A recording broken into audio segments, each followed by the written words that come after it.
I was almost a school shooter. In 1996, in a moment of pain and anger, I almost committed a terrible atrocity.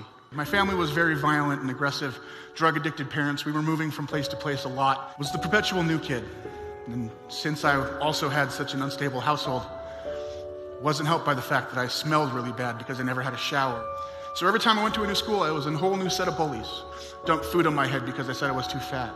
But the bullying wasn't just at home, or wasn't just at school. It happened at home a lot too. I was told I was worthless by just about everybody in my life. And when you're told you're worthless enough, you will believe it. I always had heard in life that there was good people and bad people. I must be one of the bad people, so I guess I would have to just do what I was supposed to do. 15, 16 years old, I ended up homeless. My parents had long ago kicked me out because I didn't want to deal with their drunken fighting anymore. The abuse just never seemed to stop.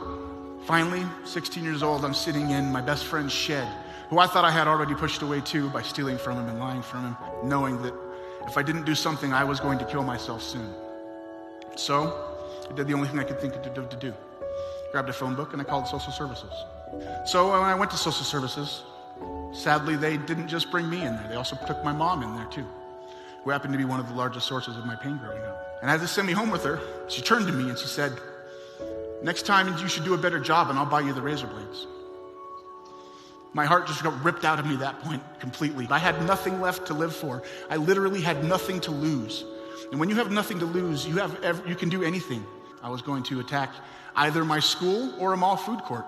There was some gangbanger kids near my school. So I went up to him and said, "Hey, can you get me a gun?" "Sure, get me an ounce." "All right, give me 3 days." That was it. I was waiting to get myself a gun so I could kill a lot of people. But thankfully, I wasn't alone in that darkness.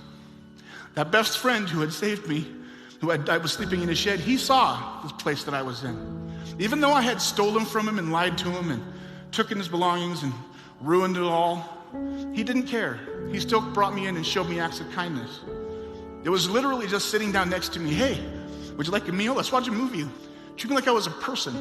And when someone treats you like you're a person, when you don't even feel like you're human, it'll change your entire world. And it did to me. He stopped me with his acts of kindness from committing that atrocity that day. If you see someone who's in that spot that needs that love, give it to them.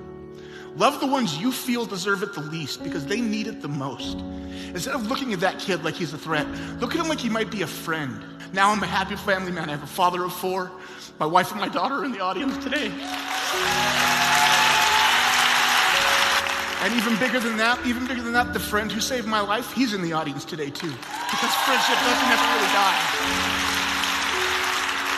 We have to give love to the people who we think deserve it the least. Thank you.